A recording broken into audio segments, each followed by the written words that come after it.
Hello dear friends, आप देख रहे हैं बायोकेम गुरु और आज हम स्टार्ट करने जा रहे हैं आपका एक नया यूनिट 14 जिसका नाम है बायोमॉलिक्यूल्स। जितने भी लिविंग ऑर्गेनिजम्स हैं हम सभी जानते हैं कि वो एक केमिकल फैक्ट्री है। केमिकल फैक्ट्री का मतलब उनके अंदर जो है केमिकल रिएक्शंस होती हैं और केमिकल रिएक्शन अगर हो रही है तो इसका मतलब क्या है कि वो किस चीज़ के बने हुए हैं, बायोमॉलिक्यूल्स के बने हुए हैं, ऐसे मॉलिक्यूल्स जो किसी लिविंग ऑर्गेनिज्म में प्रेजेंट होते हैं। तो एक branch of chemistry which deals with the study of these biomolecules, these reactions, how, when they appear, उस सब चीज को हम क्या कहते हैं, बायोकेमिस्ट्री कहते हैं। बायोकेमिस्ट्री,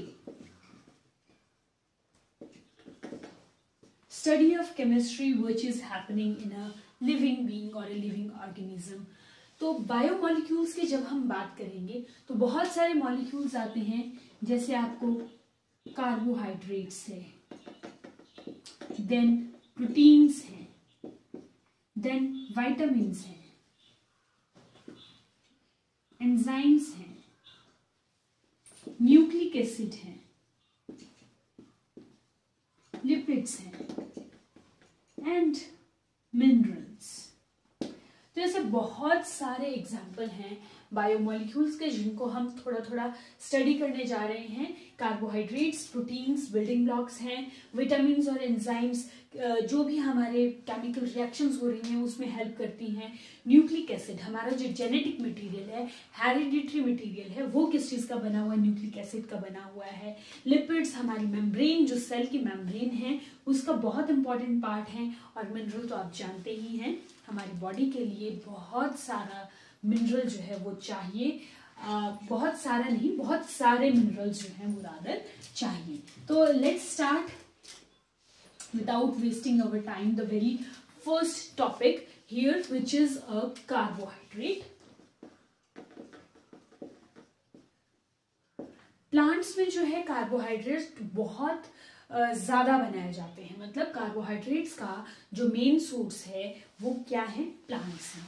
तो शुरुआत में अगर हम इसकी डेफिनेशन देखें तो माना जाता था कि these are the hydrates of carbon, और अगर ये हाइड्रेट्स ऑफ कार्बन हैं तो इनका जनरल फॉर्मूला कुछ इस तरह से होना चाहिए, CnH2n, that is hydrates of carbon.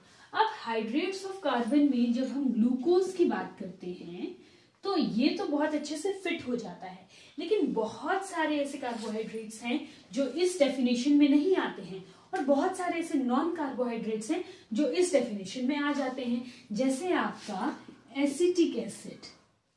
This is not a carbohydrate but इस डेफिनेशन के लिए बिल्कुल ठीक है। दूसरी तरफ है आपका रैमनोज, ये एक कार्बोहाइड्रेट है लेकिन ये डेफिनेशन इसके लिए क्या है, गलत। सो कार्बोहाइड्रेट्स की ये डेफिनेशन होना कि they are the hydrates of carbon, ये बहुत ज्यादा डिस्टर्बेंस जो है वो क्रिएट करती है। तो साइंटिस्ट ने धीरे धीरे बहुत सारी रिसर्च हुई और बहुत सारी रिसर्च के बाद साइंटिस्ट एक कंक्लूजन में पहुंचे। उन्होंने कार्बोहाइड्रेट्स की एक स्टैंडर्ड डेफिनेशन जो है वो देने की कोशिश की और उस डेफिनेशन में उन्होंने लिखा कि carbohydrates are optically active compounds. ठीक है, ऑप्टिकली एक्टिव मॉलिक्यूल्स हैं, कंपाउंड्स हैं, और वो क्या होते हैं, पॉली हाइड्रोक्सी एल्डिहाइड और कीटोन्स। और अगर वो पॉलीहाइड्रोक्सी एल्डिहाइड और कीटोन नहीं है तो दे आर सच मॉलिक्यूल्स और कंपाउंड्स which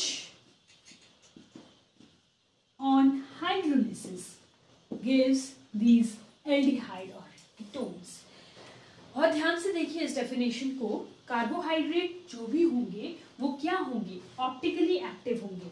ऑप्टिकली एक्टिव होने का मतलब होता है वो ऐसे कंपाउंड्स होते हैं जिनमें से जब आप एक प्लेन पोलराइज्ड लाइट को पास करते हैं तो वो उस लाइट को बेंड करते हैं, वो स्ट्रेट नहीं जाती है, वो बेंड हो जाती है। बेंड होने का मतलब है या तो वो राइट साइड को बेंड होगी, राइट साइड को बेंड होगी तो वो कैसी होगी, डेक्स्ट्रो रोटेटरी, डेक्स्ट्रो रोटेटरी, उसको हम आगे डिनोट करेंगे प्लस साइन से, या फिर वो होगी लेवो रोटेटरी, लेवो रोटेटरी को हम माइनस साइन से रिप्रेजेंट करेंगे आगे चल के। जब हम कार्बोहाइड्रेट्स की नेमिंग्स करेंगे तो उसमें हम देखेंगे जहां पे भी डेक्स्ट्रो रोटेटरी ऑप्टिकली एक्टिवनेस आएगी वहां पर हम इसे डिनोट करेंगे प्लस साइन से, अदरवाइज इसे डिनोट करेंगे हम माइनस साइन से। दूसरा क्या होना चाहिए, they are polyhydroxy, hydroxyl group होने चाहिए और कैसे होने चाहिए, बहुत ज्यादा अमाउंट में होने चाहिए। फिर या तो वो अल्डिहाइड होने चाहिए या तो वो कीटोन होने चाहिए। Suppose this is your aldehydic group और ये जो है आपका, ये है आपका कीटोनिक ग्रुप। तो या तो वो अल्डिहाइड होंगे या तो वो कीटोन होंगे। और तीसरा क्या है, अगर वो एल्डिहाइड और कीटोन्स नहीं हैं तो वो ऐसे मॉलिक्यूल या ऐसे कंपाउंड होने चाहिए जिनकी जब आप हाइड्रोलिसिस, हाइड्रोलिसिस का मतलब क्या है, वाटर की एडिशन होना और किसी मॉलिक्यूल का टूटना, तो वो मॉलिक्यूल जो है वो टूटेगा तो वो क्या देगा, पॉलीहाइड्रोक्सी अल्डिहाइड या कीटोन देगा। सो this is about the definition of carbohydrate. Carbohydrates अगर स्वीट हैं तो उनको हम शुगर्स भी बोलते हैं और उन्हीं को हम सैकराइड्स भी बोलते हैं। So this is about the general definition of carbohydrates. सो आगे जो है हम इसकी क्लासिफिकेशन करने जा रहे हैं कि कार्बोहाइड्रेट्स को किस तरह से हम क्लासिफाई करते हैं। There are various number, number जो है वो इतना ज्यादा है कि हम ऐसे गिनती नहीं कर सकते हैं। तो उन सारे के सारे कार्बोहाइड्रेट्स को अगर हमने क्लासिफाई करना है तो there should be some base to classify that carbohydrate. तो हम दो बेसिस पे कार्बोहाइड्रेट को ब्रॉडली क्लासिफाई करते हैं। First, on the basis of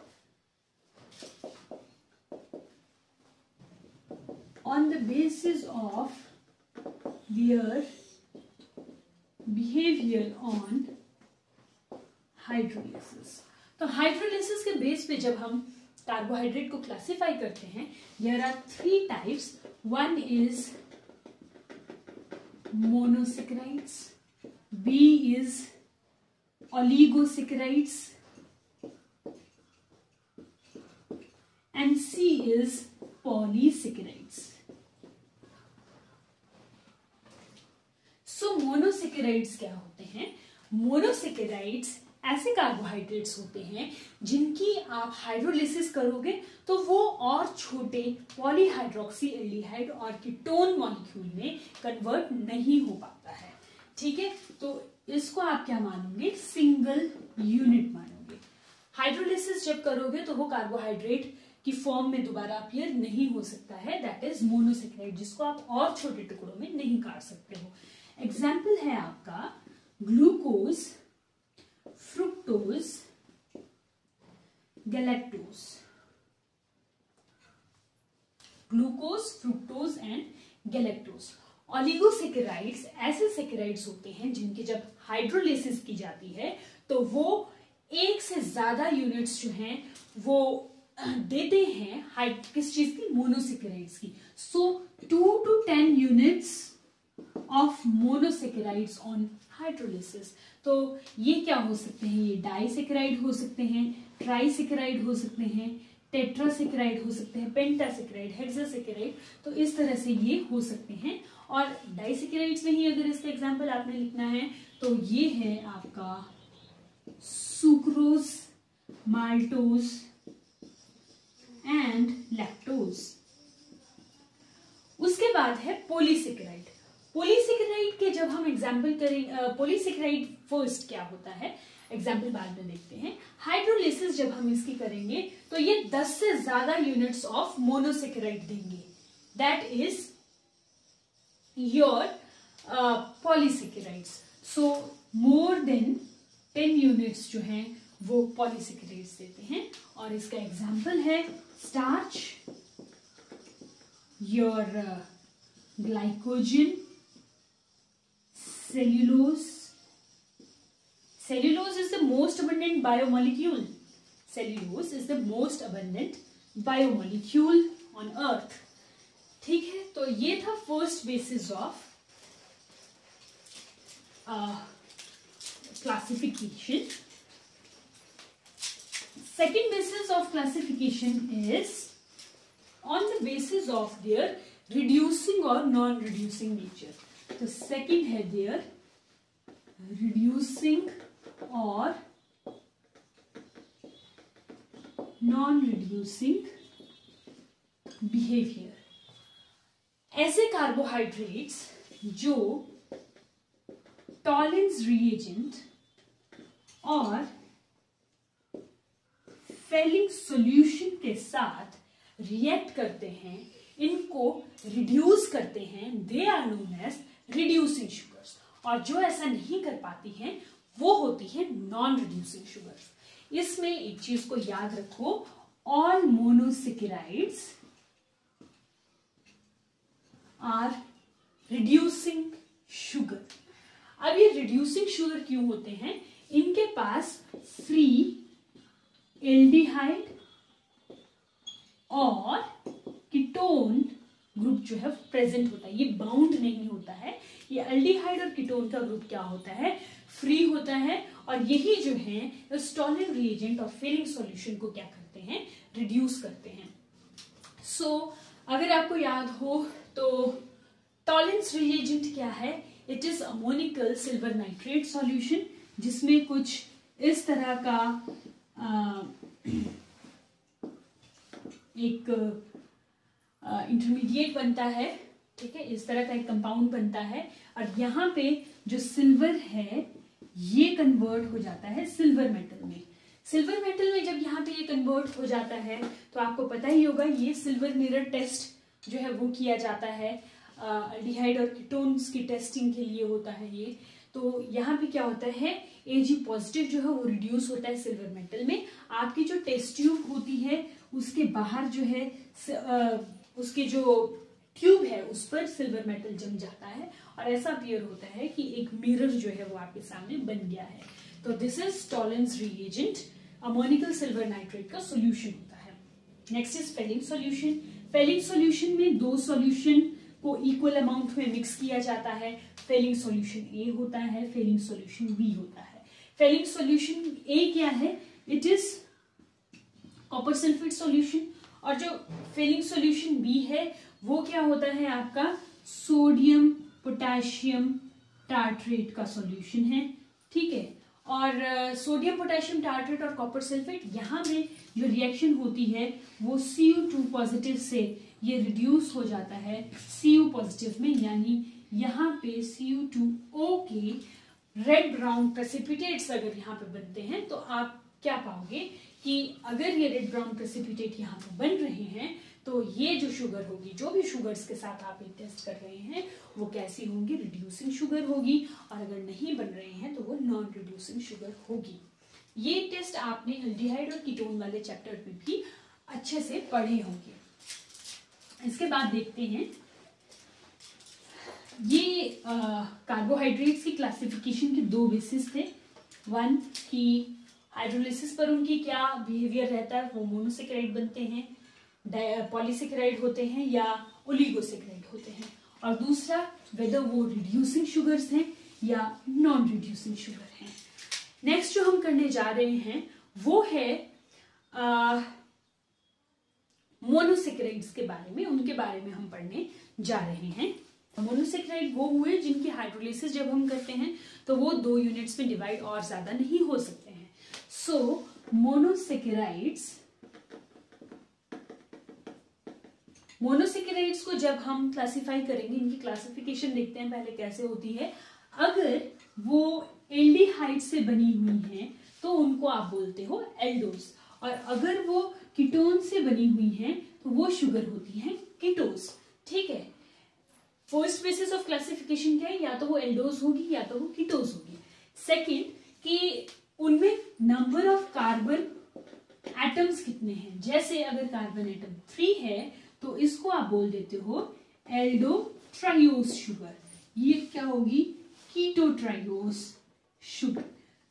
and so on. Aldotetrose 4 अगर हैं, अल्डोपेंटोज 5, अल्डोहेक्सोज 6, अल्डोहेप्टोज 7, उसी तरह से कीटो का भी triose, tetrose, pentose, hexose and heptose. So this is the basis of classification of monosaccharides. या तो उनको अल्डोज बोलेंगे, कीटोज बोलेंगे, और फिर ऑन द बेसिस ऑफ कितने कार्बन एटम्स उसमें प्रेजेंट है। तो मोनोसेकेराइड्स का सबसे पहले एग्जाम्पल ले ही लेते हैं। अब पहला जो एग्जाम्पल है इसका वो है आपका ग्लूकोज। ग्लूकोज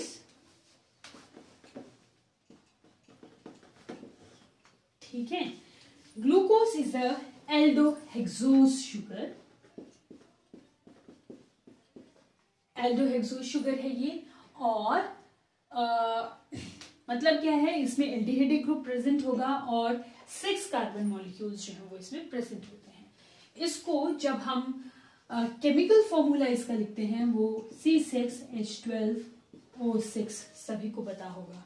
फोटोसिंथेसिस की रिएक्शंस अगर छोटी क्लासेस में की है तो हम ग्लूकोज का यही फॉर्मूला जो है वो लिखते हैं। Plants are the major producers of carbohydrates. ठीक है, तो ये जो ग्लूकोज है ये कहाँ कहाँ से हमें ऑब्टेन्ड होता है। तो glucose is obtained from, first is cane sugar. ठीक है, केन शुगर क्या हुआ, जो आपका टेबल शुगर है उसको आप सुक्रोज भी बोलते हैं। अभी क्लासिफिकेशन में आपको बताया sucrose is a disaccharide. Sucrose किसमें कन्वर्ट हो जाता है, एक मॉलिक्यूल ग्लूकोज और एक मॉलिक्यूल फ्रुक्टोज का जो है वो देता है। तो सुक्रोज इज C12H22O11।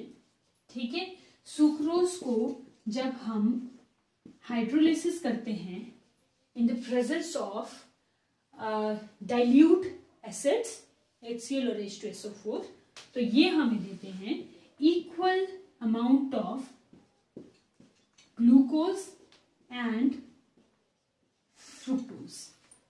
अभी आप कहोगे कि ग्लूकोज का फॉर्मूला भी यही है, फ्रुक्टोज का फॉर्मूला भी यही है। इसका जो डिफरेंस है वो ये है कि glucose is a aldohexose, fructose is a ketohexose. ठीक है, सिर्फ इतना सा फर्क है इसमें। और दूसरा क्या है, केन शुगर हो गया फर्स्ट, जहां से हम ऑब्टेन कर सकते हैं। और कमर्शियल लेवल पर जब इसको एक्सट्रैक्ट करना है तो हम करते हैं इसको स्टार्च से extract. Now starch is C6H10O5, n number of molecules. ठीक है, ग्लूकोज की बहुत सारी यूनिट्स जो हैं, n नंबर ऑफ यूनिट्स जो हैं वो ग्लाइकोसिडिक बॉन्ड के थ्रू एक दूसरे के साथ जुड़ी होती हैं। जब इसको हम किसी डाइल्यूट एसिड के साथ ट्रीट करते हैं तो हमें मिलती हैं n number of glucose units. So I hope ये कहां से हमें मिलेगा वो चीज आपको समझ आ गई होगी। First is from cane sugar and second is from starch. उसके बाद देखेंगे हम कि इस ग्लूकोज का स्ट्रक्चर कैसा है। अगर हम इसको एल्डोहेक्सोज बोल रहे हैं तो इसका स्ट्रक्चर भी हमें पता होना चाहिए। सबसे पहले हम देखेंगे कि फिशर प्रोजेक्शन फॉर्मूला क्या है। एक प्लेन पर अगर आप इसको बनाना चाहते हैं, ठीक है, ओपन चेन स्ट्रक्चर अगर इसकी बनाना चाहते हैं तो दैट इज फिशर।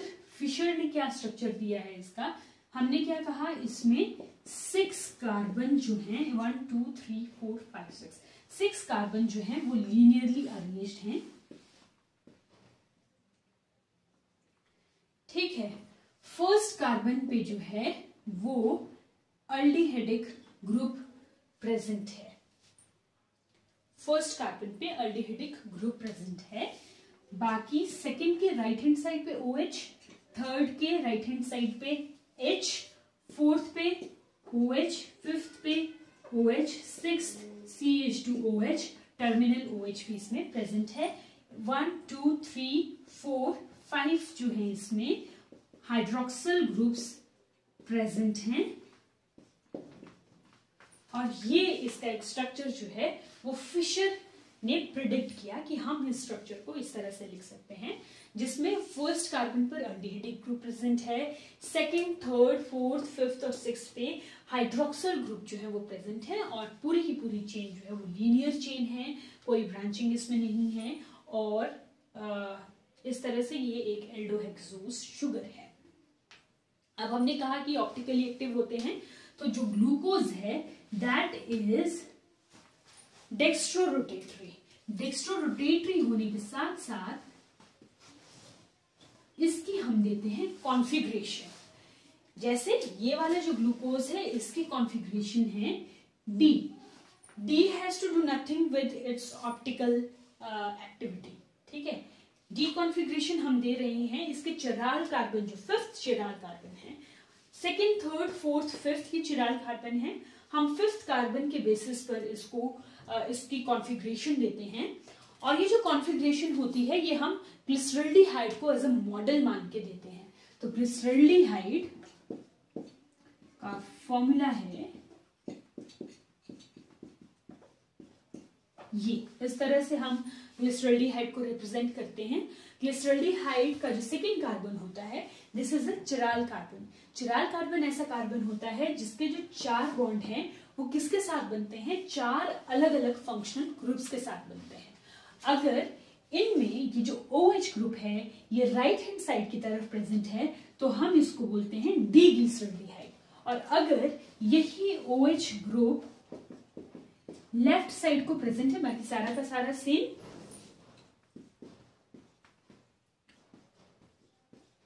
तो हम इसको बोलते हैं एल ग्लिसरल्डिहाइड। तो उसी तरह से ये चिरालिटी हमने देखी इसकी, यहां पे भी हम देखेंगे फिफ्थ कार्बन की चिरालिटी। ये क्या है, यहां पे OH अगर राइट हैंड साइड की तरफ प्रेजेंट है तो हम इसे कहते हैं डी कॉन्फ़िगरेशन, और अगर दूसरी साइड को है तो इसको कहते हैं एल कॉन्फ़िगरेशन। ये फिफ्थ कार्बन की बेसिस पे है डी और एल। इसके बाद आगे आएगा अल्फा और बीटा, वो हम देखेंगे कि वो जो आपका फर्स्ट कार्बन है उसके बेसिस पर होती है। तो इस चीज को आप यहाँ पे याद रखें कि जो डी और एल कॉन्फ़िगरेशन है वो हम इस बेस पर देते हैं, ठीक है, कि इसका जो OH ग्रुप है वो किस तरफ को प्रेजेंट है। अभी हम चाहते हैं कि ये जो स्ट्रक्चर है इसमें बहुत सारी खामियां हैं, उन खामियों को दूर करने के लिए फिर हावर्थ आया, और हावर्थ ने एक और स्ट्रक्चर दिया जिसको आप कहते हैं साइक्लिक स्ट्रक्चर। तो साइक्लिक स्ट्रक्चर कैसे बनेगा, पहले ये समझ लेते हैं कि ये जो एक चेन लाइक स्ट्रक्चर है इसका ही साइक्लिक स्ट्रक्चर कैसे बनेगा। तो यहाँ पे this is OH, fifth carbon की ही हम बात करेंगे, ठीक है। यहाँ पे फर्स्ट कार्बन पे देखिए, पहले फर्स्ट कार्बन पे क्या है, ऑक्सीजन इज इलेक्ट्रोनेगेटिव, तो इसके पास स्लाइटली नेगेटिव चार्ज होगा, इसके पास स्लाइटली पॉजिटिव चार्ज है। और यहाँ फिफ्थ कार्बन के पास, वेदर सभी कार्बन के पास ये टेंडेंसी है, ये जो जितने भी हाइड्रोक्सिल ग्रुप्स हैं उनके पास ये टेंडेंसी होती है, लेकिन बॉन्ड क्योंकि फिफ्थ कार्बन पे बन रहा है, एक अच्छा जो साइकिल है वो यहाँ पे बनेगा, बहुत अच्छा साइकिल बनेगा। तो यहाँ पे क्या है, ये जो फिफ्थ कार्बन है इसके साथ जो हाइड्रोक्सिल ग्रुप प्रेजेंट है उसका जो ऑक्सीजन है उसके ऊपर लोन पेयर ऑफ इलेक्ट्रॉन्स हैं 2। तो एक लोन पेयर ऑफ इलेक्ट्रॉन जो है ये बोलता है कि मैं कार्बन को दे दूंगा और उसके साथ दोस्ती कर लूंगा। जब इसने इसके साथ दोस्ती की तो इस ऑक्सीजन के पास से, तो वैसे ही इलेक्ट्रोनेगेटिव था, इसने अपनी तरफ को कार्बन खींच के रखे थे, तो जब ये कार्बन ने यहां से इलेक्ट्रॉन ले लिए तो इसको छूट मिल गई कि ये इसको अपनी तरफ खींच ले। जब इसने इस बॉन्ड को अपनी तरफ खींचा तो ये प्योरली इलेक्ट्रोनेगेटिव बन गया, पार्शियलिटी कुछ नहीं रही, प्योर हो गया ये। और यहाँ पे क्या हुआ कि इस ऑक्सीजन के पास इलेक्ट्रॉन कम हो गए, ये बॉन्ड इस तरफ को शिफ्ट हो गया, ये हाइड्रोजन निकल गया in the form of H positive. कहानी याद रखिएगा, ये H पॉजिटिव हो गया, ये O नेगेटिव हो गया, इसने इसके साथ जाके दोस्ती कर ली। जब दोस्ती कर ली तो अब देखते हैं कि कैसे ये आगे बनेगा। तो आगे जब इसका साइक्लिक स्ट्रक्चर बनना है तो उसको देखते हैं कि अब कैसा जैसा स्ट्रक्चर बना होगा। इस कार्बन के साथ इस कार्बन ने मिलके बना लिया बॉन्ड। जब बॉन्ड बनाया तो यहाँ पे हाइड्रोजन आया, यहाँ पे OH, यहाँ पे OH, थर्ड, फोर्थ, फिफ्थ और ये सिक्स्थ।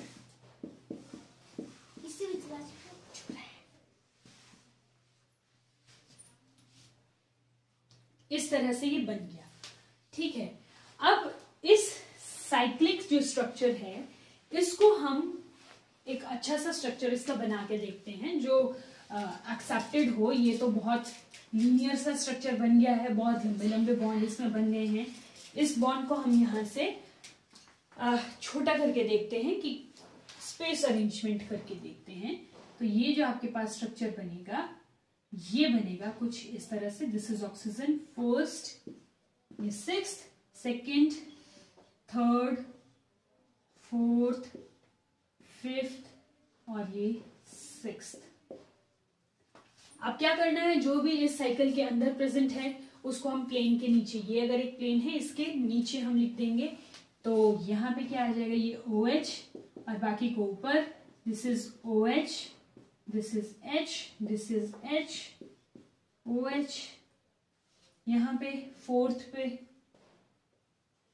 OH, H और यहाँ पे आ जाता है आपका सिक्स्थ कार्बन, यहाँ पे H, सॉरी फिफ्थ है ये इसके साथ बॉन्ड बन गया है 3 और यहाँ पे H। ठीक है, तो ये एक स्ट्रक्चर यहाँ पे बन जाता है। अब यहाँ पे आप देखेंगे कि एक हेमी एसिटल की फॉर्मेशन हो रही है, pyranose hemi acetal structure. Hemi acetal क्या होता है, आपके पास एक अल्डिहाइड है कोई, ठीक है, इस अल्डिहाइड की रिएक्शन हुई किसी अल्कोहल के साथ। जब इसकी रिएक्शन करवाई जाती है तो यहाँ पर क्या बनता है, आपके पास एक हेमी एसिटल स्ट्रक्चर, एसिटल्स बनते हैं लेकिन उससे पहले एक हेमी एसिटल स्ट्रक्चर बनता है जो होता है आपका कुछ ऐसा। यहाँ पे ऑक्सीजन जो है वो एक R ग्रुप के साथ और एक C ग्रुप के साथ, जिसमें क्या है ये C अगले R ग्रुप के साथ अटैच्ड है, OH और H ग्रुप इसमें प्रेजेंट है। तो इस तरह से ये एक हेमी एसिटल स्ट्रक्चर बनता है। और उसके अलावा यहाँ पर ये जो एक रिंग है ये पायरान रिंग से मैच करती है। ठीक है, पायरान रिंग में 6 जो एटम्स हैं वो प्रेजेंट होते हैं। ठीक है, 6 रिंग स्ट्रक्चर है, 6 जो 5 कार्बन और एक ऑक्सीजन से मिलकर पायरान रिंग बनती है, वो ये एक स्ट्रक्चर है। तो इसके आधार पर इसकी जो नेमिंग है वो किस तरह से होगी, इसकी नेमिंग देखते हैं।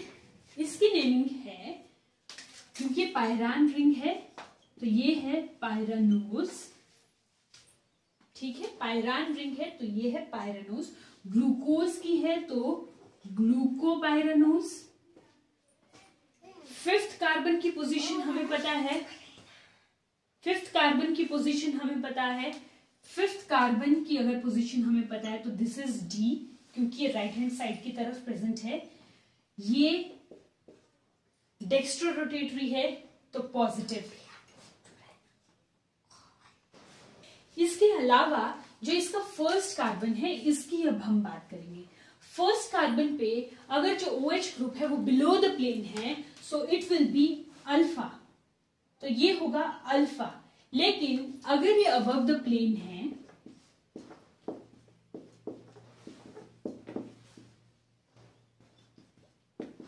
इस तरह से, ये वाला फर्स्ट जो है ये अबव द प्लेन है, तो इसको हम बोलते हैं beta D positive glucopyranose. Beta D positive glucopyranose. अब कहा जाता है कि जो बीटा स्ट्रक्चर है it is more stable than alpha. और ऐसा क्यों कहा जाता है, क्योंकि यहाँ पे अल्फा में देखिए 2 बल के ग्रुप प्रेजेंट हैं, OH और OH 2 ग्रुप्स हैं और ये दोनों एक ही side below the plane present है। जब बिलो द प्लेन प्रेजेंट है तो ये स्टीरिक हिंड्रेंस करते हैं और उस हिंड्रेंस की वजह से ये ज्यादा स्टेबल नहीं हो पाता है। जबकि जो बीटा स्ट्रक्चर है उसमें एक OH बिलो द प्लेन है, एक OH अबव द प्लेन है, और ये स्ट्रक्चर कैसा होगा, एक स्टेबल स्ट्रक्चर जो है वो हमें नजर आता है। तो इसके बाद हम करेंगे एविडेंसेस। एविडेंसेस की जो आपका फिशर फॉर्मूला है ग्लूकोज का, या जो आपका हॉवर्थ प्रोजेक्शन फॉर्मूला है जिसमें साइक्लिक स्ट्रक्चर बनता है, वो हमने कैसे कैसे हमें पता लगा कि वो स्ट्रक्चर कुछ ऐसा होना चाहिए। तो there are certain reactions which give us the hint about the particular structure of the glucose। जैसे ये है हमारे पास एक Fischer projection formula of glucose. तो ये कैसे पता चला? देखिए, जब ग्लूकोज को हम हाइड्रोजन आयोडाइड के साथ हीट करते हैं तो हमें एन हेक्सेन यानी अनब्रांच्ड हेक्सेन जो है वो देखने को मिलता है। अनब्रांच्ड हेक्सेन अगर है तो इसका मतलब सारे के सारे कार्बन्स जो हैं दे आर लीनियरली अरेंज्ड, और ये जो 6 कार्बन मॉलिक्यूल हैं ये कैसे होंगे, एक लीनियर स्ट्रक्चर जो है वो यहाँ पे प्रेजेंट होगा। दूसरा, जब इसी ग्लूकोज को हम हाइड्रोक्सिलामाइन के साथ जो है हम इसको रिएक्ट करवाते हैं तो हमें ऑक्साइन की फॉर्मेशन जो है एट फर्स्ट कार्बन पर ऑक्साइन जो ग्रुप है उसकी फॉर्मेशन देखने को मिलती है, एक ऑक्साइन जो है वो बनता है।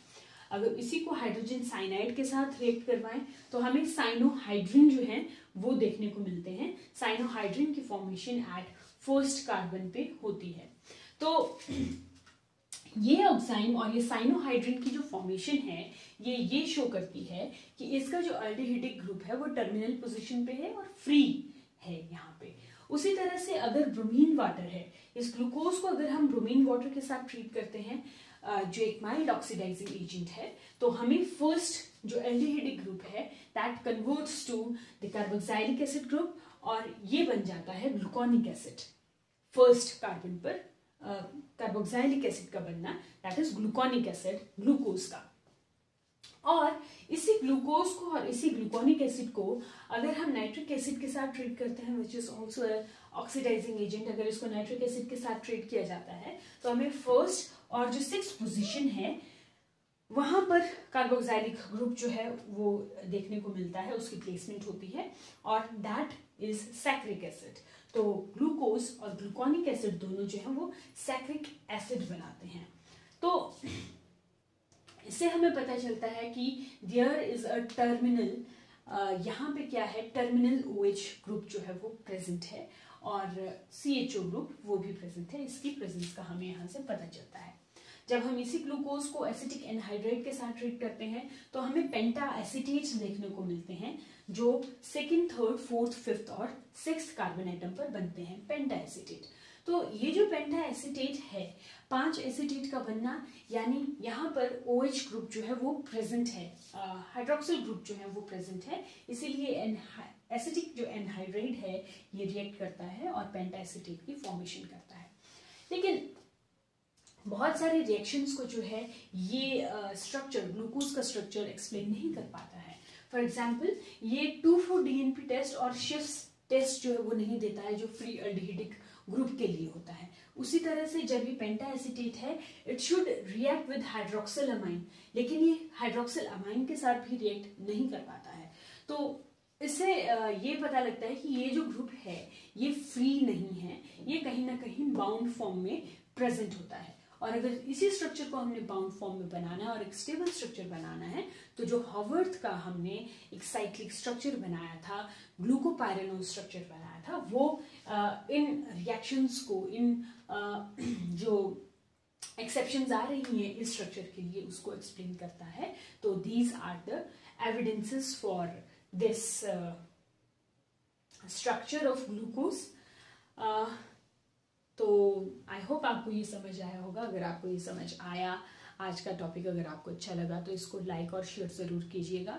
और इसके बाद जो नेक्स्ट लेक्चर होगा उसमें हम डिस्कस करेंगे डाइसेक्राइड्स को, उसके साथ मोनोसेक्राइड्स में फ्रुक्टोज का स्ट्रक्चर भी बचता है और डाइसेक्राइड्स के स्ट्रक्चर के साथ हम इस कार्बोहाइड्रेट को एंड करने की कोशिश करेंगे। Thank you.